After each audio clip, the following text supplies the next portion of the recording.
Walter Cowan from Annan. Have you always been from Annan? Always been from Annan, Alan. Yeah, born and bred in Doonhamer. Doonhamer. Where's the Doonhamers from? Dumfries. Dumfries. Don't want to. No, that's a bit along the road there, isn't it? That's definitely nothing to do with Annan. Nothing at all. Do they have riding in the marshes around it? Is that way across the other side? Oh, this is riding the marches country. Oh, arguably the best riding in the marches. Well, there you are. And pipe bands as well. We have a pipe band competition, which we've had for, goodness knows how long, since the 1950s. And you just recently experienced the British Championships at Annan. 3 British Championships on the trot.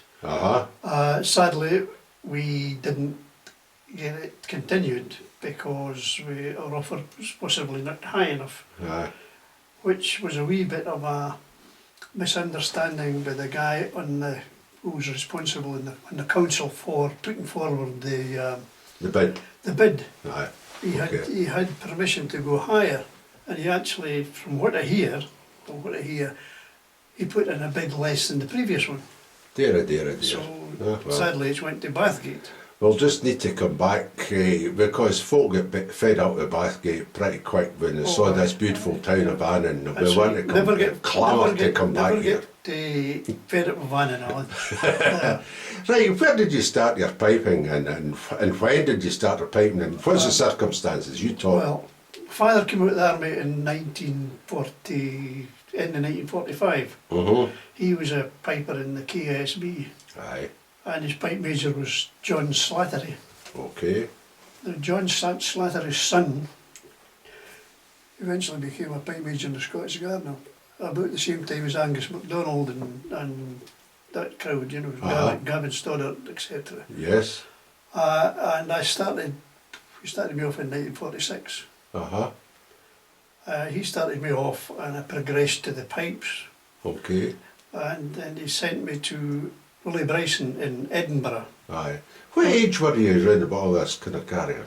Well, I was born in 1936, so 1946 I'd be 10. Aye, okay.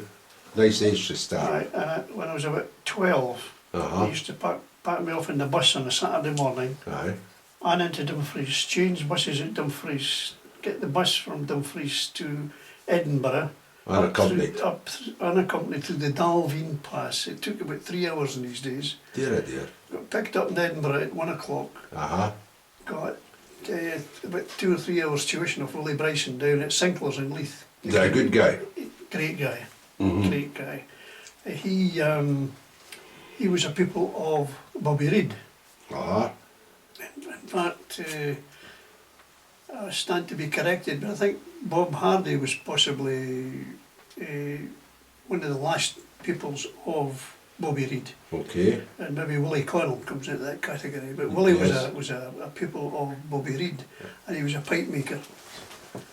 And I had 2 hours tuition on a Saturday afternoon, got the bus at 5 o'clock, it's Andrew Square, back to Dumfries, changed buses back to Annan, and I did that once a month for about 2 years.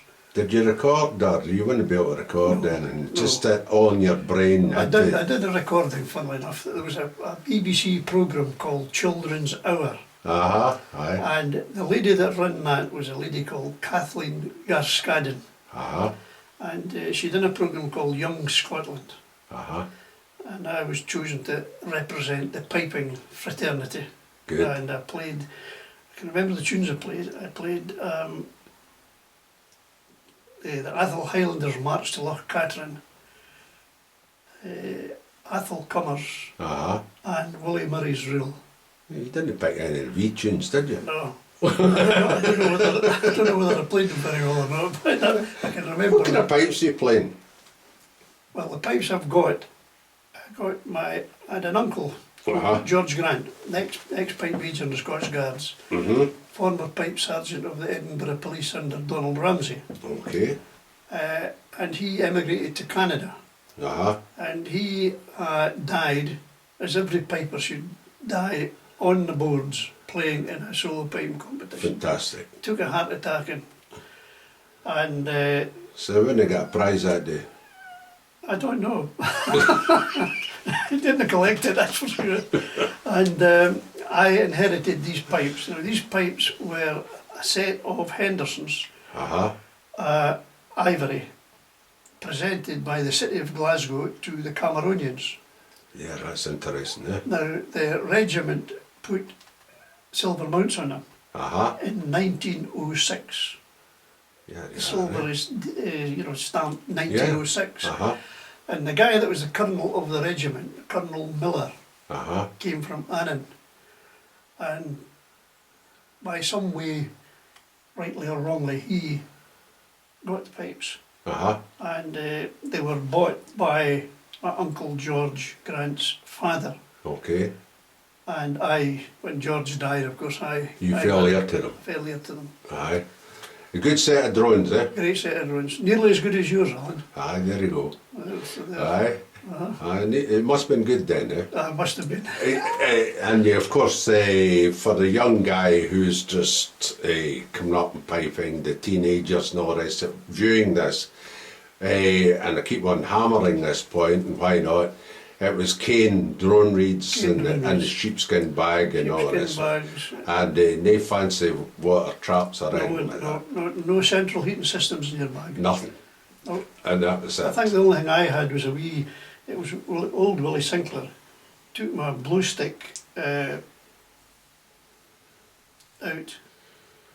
and he took the stock out, he plugged it, drilled a hole and put a wee bit of pipe just protruding beyond the cork. And the water collected in there and you just took your blue stick out.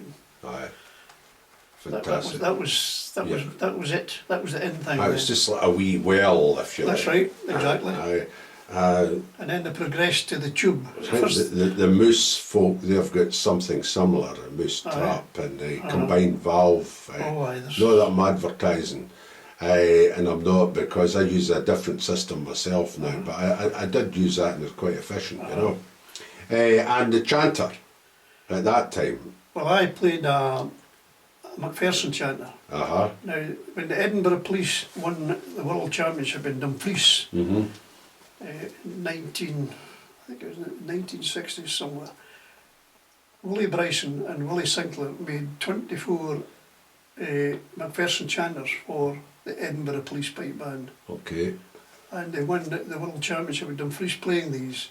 Now my father got 4 of these chanters from Willie Bryson, and I played a Macpherson chanter for most of my solo piping career, along with reeds made by a guy called Jock Kerr, who played in the Edinburgh Police Pipe Band. And the drone reeds were cane, of course. I also played reeds made by D.R. McLennan from the Roads in North Berwick. I heard of these a long time ago. And what sort of pitch were you playing in the chanter at that time? Quite a low pitch? It was quite low pitched. Is it lower than the Hardy?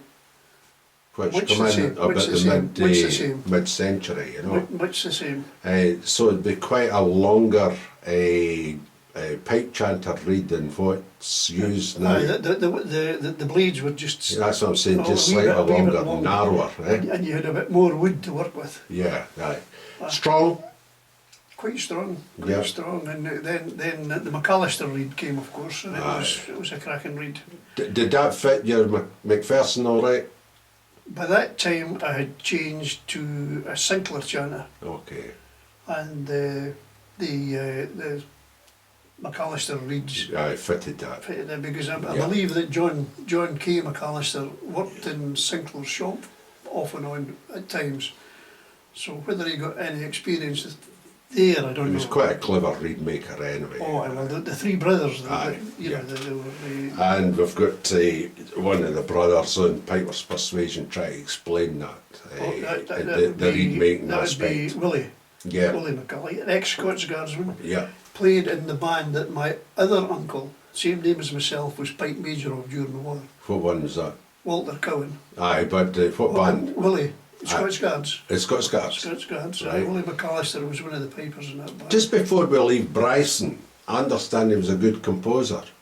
Great composer, yeah. Aye, you remember any of the tunes? Oh, Eleanor, one of the finest 6/8 you'll hear.